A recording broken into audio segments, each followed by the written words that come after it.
Maria, I know you've answered some of these questions, but we just want to get some clarity because we're reporting this so closely.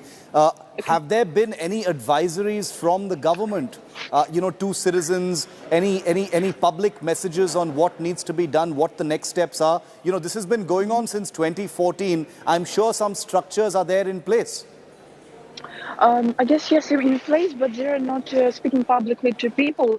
The only thing we have heard since today's morning is the president's address, who said, please stay at home. If you do not work in the places which are supposed to be critical infrastructure, please stay home. Do not go anywhere. So he didn't mention anything about air alarm, about the sirens, which we have heard. So no mentioning of this. And only the recommendation to stay home and to trust the official sources of information. So that's the main advice we have heard for now. And the president promised there will be a new address like in several hours. And also, for example, in Kyiv, the mayor of Kyiv said that also please people stay calm. And if you hear the sirens, please go to bomb shelters. But people do not. Are citizens aware of where these bomb shelters are? Is that information clear to everyone? Not, I guess, so clear, because there are maps online, and those who wanted to see these maps have done this. Those who didn't, they didn't, and they do not know where there is the closest shelter. Everybody knows about Kyiv metro station, that's for sure, but nothing more.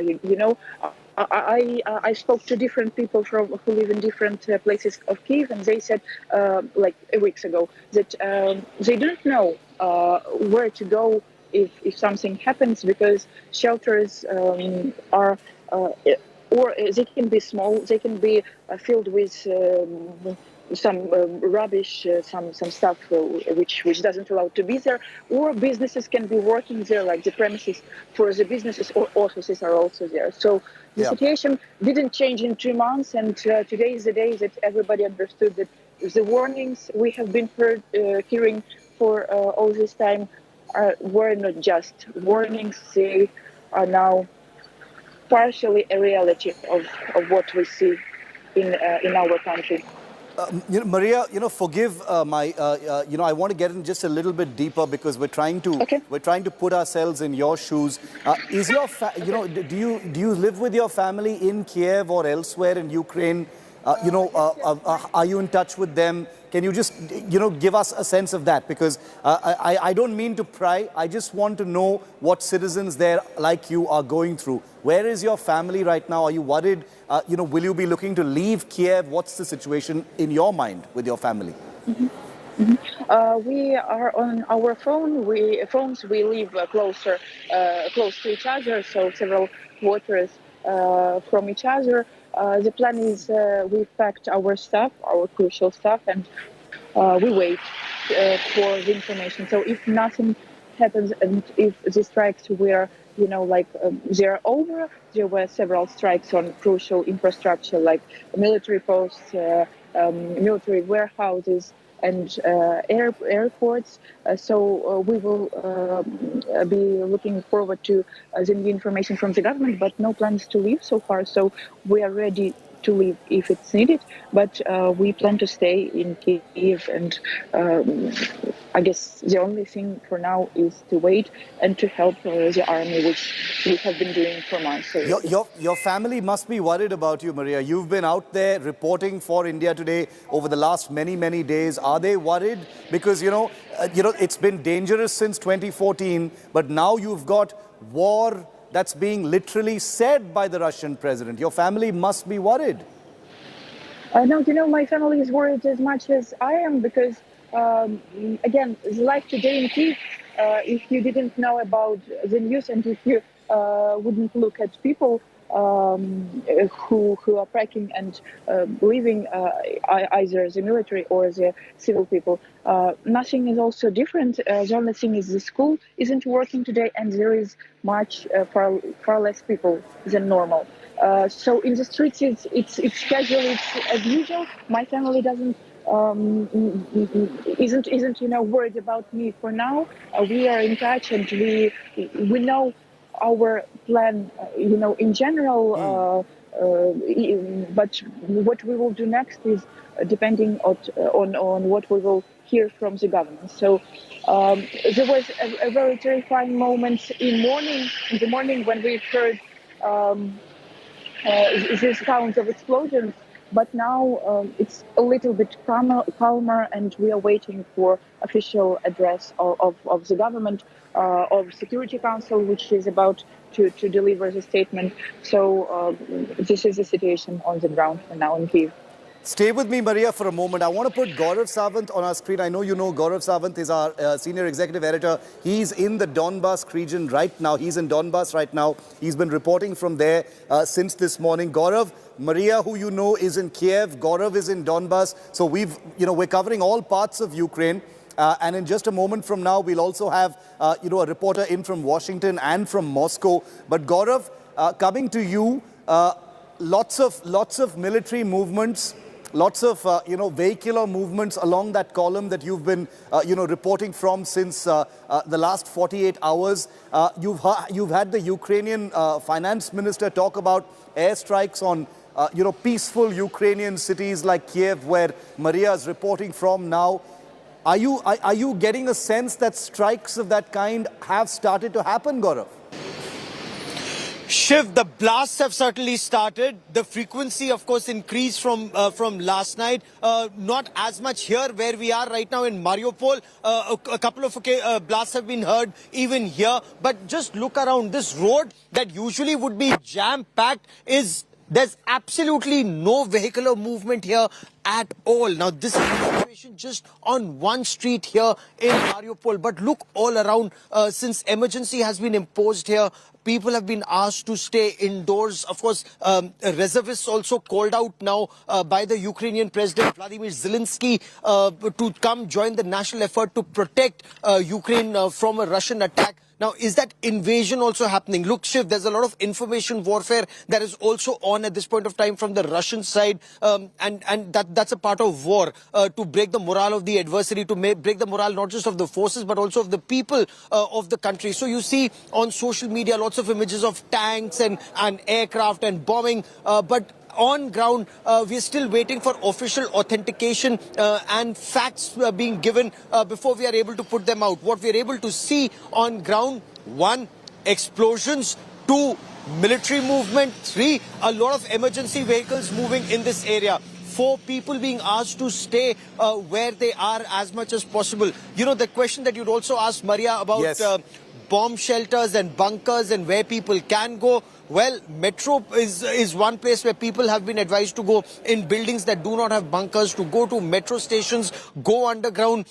Kiev, incidentally, has one of the oldest and the deepest metro networks anywhere in Europe. So people have been advised as a word of caution, especially students and children. Should there be a blast, should you hear aircraft, just get into the nearest metro station for safety. Shiv. Gaurav, stay with me. The situation in Ukraine's cities, appears to be escalating. There have been blasts reported in different cities. Maria was telling us about, no general advisories have come just yet. The people of Ukraine are awaiting guidance from their government about what the next steps are going to be. But this is a 360-degree view. 4 different cameras capturing 4 different explosions in different parts of the country. This has gotten real viewer. This is no longer about the imminence of war. The military operations have begun. And the pictures on your screen confirm that military operations have in fact begun. The significance of today, it's the Russian Fatherland Day.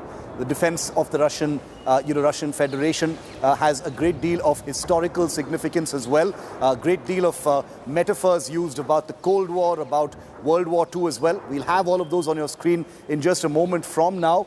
Gaurav, when is the Ukrainian government likely to provide next steps to its citizens? Maria says that, general advisory has been put out.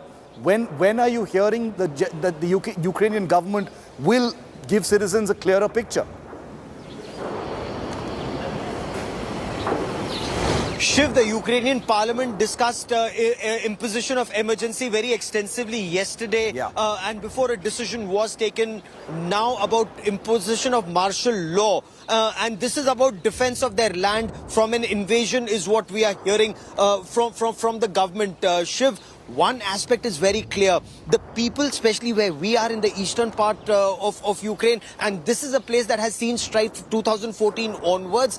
This is a place where loyalties, to an extent, if I may, are quite clearly divided between people who are sympathetic to the Zelensky establishment in Kyiv or to Western Ukraine, and those who think that Kyiv should have closer ties with Moscow and not with North Atlantic Treaty Organization countries, because they are only meddling in internal affairs here. The second place that was targeted is the place that we were reporting from 2 days ago, Kharkiv, the second biggest city here in Ukraine. And Kharkiv is very central to Russian President Vladimir Putin's plans to, as he says, one, demilitarize Ukraine, and two, ensure that there is a Moscow-friendly regime in power. Because Kharkiv is not only the second most powerful, strong, largest city here in Ukraine, but it's also a part of, it's key part of the industrial belt. So look at what are places that are being targeted. Kharkiv in the east, Mariupol or Donbass region. This is where coal, steel, food grain, this is that belt which is the food basket or bread basket, not just of Russia but of Europe. So this is a very crucial area for Russia to take control of, to ensure that West then, whether they surrender, come down on their knees, or there's a regime change, that's the bigger scheme of things. But this is the area that they want to control, from Kharkiv to Mariupol to Donbass. And Donetsk and Luhansk, they already have. The remaining portion is what they want to get. And the air defense of NATO, Maria, I want to bring you in on this. Gaurav continues to be with me. Geeta continues to be with us as well. Maria, the biggest common... Okay, Maria is not with us. Gaurav, let me bring that to you then. The biggest request right now from Ukrainian MPs is for an air power or an air defense umbrella by the NATO forces, across Ukraine, because they believe that airstrikes are a real possibility, if not already actually happening. There are many different air bases around Ukraine, Gaurav, from Greece and several other countries, which have F-16s, bombers, other kinds of aircraft, reconnaissance aircraft in the region. Is there a possibility, because this is what Ukraine is asking, saying, put that air defense umbrella activated right now, because we have absolutely no face to show as far as air power is concerned facing Russia? Shiv, you've hit the nail on its head. It's air power that is the battle-winning factor, and that has been seen many times in many wars. And that is where Russia enjoys a huge air superiority over Ukraine. And even if NATO countries do provide some kind of an air cover, would they actively want to get engaged? Yes, they may provide intelligence about movement of men and material. Yes, they may be able to provide intelligence about resources. But will they actually launch their aircraft, their F-16s in defense of Ukraine? Very clearly not. The United States has refused to do that, and if the United States doesn't do that, will smaller NATO countries choose to do that, especially when certain countries are divided over matter of the manner in which Russia has been dealt with. So Russia's air superiority is unchallenged.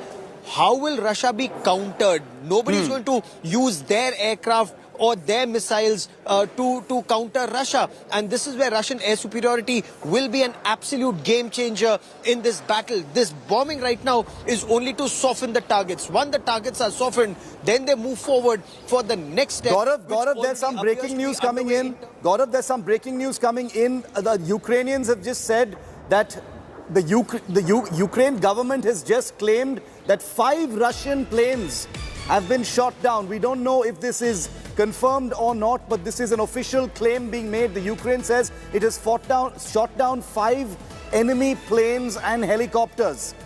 Big claim. Maria continues to be with me. Maria, reporting from Kyiv. Can you throw some light on this, Maria? Ukraine saying it has shot down 5 enemy planes and helicopters. Yes, I'm sorry. Yes, I'm back. Yes, the information has just came like a minute ago about this military planes which had been shot. You know, the main thing is that nobody understands actually what type of planes is that, and so what is, you know, the type of planes, how big are they, how threatening are they. So, and I want to show you right now what is happening. Also in the city center, so you can see this group of people standing here with their stuff being collected. I guess they're waiting for some transport to be put out of the city, as a lot of people are doing it right now. So you see, no new official information, no clarification about these planes have been yet put for us, only the fact that there were shot these planes on the territory of Luhansk Oblast, and also in other cities which are Kyiv and also Kharkiv. So we are now still waiting for the official long address from the government, which is supposed to clarify the situation. I have also just received the information from the parliament. It's like the official, you know, source from of the parliament, saying that please people trust only the official sources. And now it's a problem because there are a lot of disinformation, and as my colleague have talked, the information war is also going on, and it's really it doesn't help, you know, for people to stay calm and not to panic and not to crowd the streets, to crowd the border. No, very good point that you're making, Maria. Continue to stay with me, Maria, because I need some more facts from you on the ground. Gaurav, quick word from you. Big claim by the Ukrainian government. They've said they've shot down 5 enemy aircraft and helicopters. We don't know where this has happened. It could possibly be in the region where you're reporting from. Any buzz about this in the ground? That's a huge claim, Gaurav. Of course, you know, even accounting for possible fog of war and disinformation, the Ukrainian government officially claiming it has shot down 5 aircraft. Shiv, this is huge if true, and the fact that the Ukrainian government is claiming that 5 Russian Heptas and aircraft have been shot down is a major indication of effective countermeasures that Ukraine is taking in response. And this is what the nationalists, as they say here in Ukraine, this is what the nationalists have been claiming all along, that with whatever men and material they have, they will fight back and they will not, roll over and play dead. President Zelensky has been saying it, his team has been saying it, and in case, I mean, if this is, as you rightly pointed out, Shiv, this is the fog of war, it could be a part of information campaign, misinformation, disinformation campaign, we still do not know. But if 5 aircraft have been shot and Heptas have been shot down, this is 1, very massive escalation, and 2, will bring much more action on ground and not restricted just to the area where I am in Donbass, in the Donetsk region, or in the other part of eastern Ukraine in Kharkiv. Then this will go perhaps across the country. Then this is, as you said, an all-out full-blown war, Shiv. I just want to put this into perspective for you, because what Gaurav has said is basically that this is the biggest possible escalation that can happen. If air power has come into the picture and aircraft have begun to be shot down, it means that war has begun in the most kinetic way possible. Because it's one thing, Gaurav, to have tanks and armored vehicles on the ground. It's a completely another to see air power being applied. Okay, Gaurav is going to report. It's a very tense area where Gaurav is, so we might lose him for a few minutes in between, but we will keep getting him back, because, like I said, it's very important to establish that India Today continues to be the only Indian channel reporting from the site which is under attack. If Gaurav can still hear me, Gaurav, any increased movement? Are you seeing any air activity where you are, Gaurav, if you can hear me? Okay, we don't have Gaurav for a moment. We'll get him back. Maria, any air movement that you are seeing? Any air movement at all? And also, can you tell us about, you know, what's happening on Ukrainian social media and the government channels? Is there a lot of talk about this airstrike and, Ukraine apparently shooting down 5 Russian aircraft?